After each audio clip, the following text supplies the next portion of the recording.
gradually carried on. We got up to 10 people, 20 people.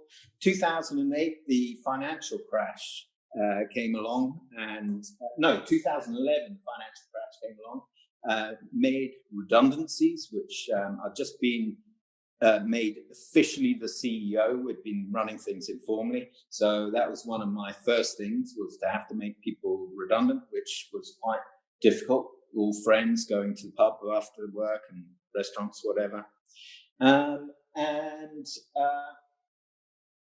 We never had a year that stood out from the others. We grew at about 100 to 150% year on year in user numbers and say revenue as it came in. And every year would be the same. And I'd be going, God damn it, why can't we grow at 200, 300%? You know, you read these success stories that are overnight type thing. And it never felt like that. It felt like the graph of revenue or users looked at a day by day, a week by week, or a month by month. It felt pretty flat. But if you get 10, 12 years of growing at 100%, eventually you get somewhere. And so by the time that I left, we were up to over 100 million unique monthly visitors. And it was kind of weird because we just kept doing you kept trying to find what the key to unlock growth was, but actually it happened in the background. And it was that repeat visitors in the end. And I think one of the things, so Larry Page, one of the founders of Google, had a thing when people came to him about whether Google should do X or Y. And it was called the toothbrush test. And the idea was, unless you need to do it twice a day, he's not interested. And that's really smart, because travel is awful in actual fact. How often do you fly on a plane? Not that often, not compared to brushing your teeth. Actually, the really high frequency activities are where the really fast growing companies are.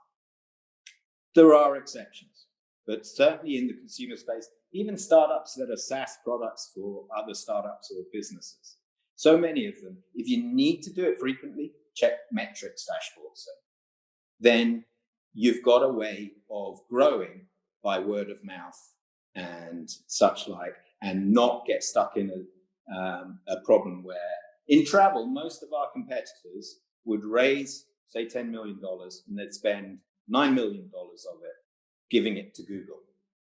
And I've invested in a few startups in Edinburgh, and the first thing I say is, look, are you looking to get a moderately wealthy man and give that money to an incredibly wealthy company, Google or Facebook? Because if that's what you want startup funding for, it's kind of like, it's a bit uninspiring to me, because I don't want to make Google and Facebook richer. And it's a way to get visitors up. It doesn't solve the repeat visitors problem. So anyway, we moved into shiny new offices in Quarter Mile. We got up to, in our time there, we got up to 10 different offices around the world. I started wearing a blazer even at times, like when I was being interviewed, and I'd appear on sort of BBC World or something, and people would sort of ping me and say, I saw you on that.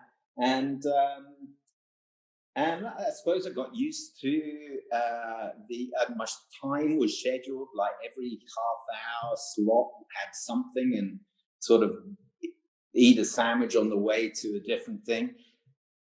I ended up spending probably a quarter of my time on recruitment. So if there's a great engineer based in Seattle working for Amazon, it takes something to persuade them to move their family to Edinburgh. And I'd usually be the one that had to hop on a Skype call or a Zoom call and show them the CEO cared enough to speak to them, to get them to think about joining us.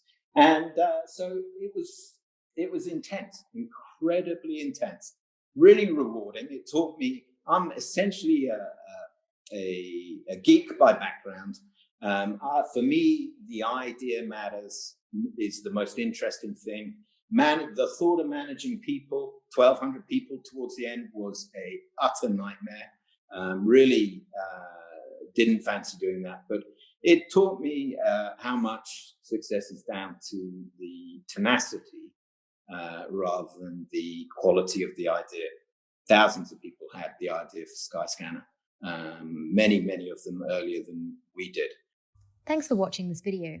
Be sure to like, comment, and subscribe. We'll be uploading new podcasts every week where we spotlight some of the world's leading startup founders and VCs to talk about their journeys and experiences in the field.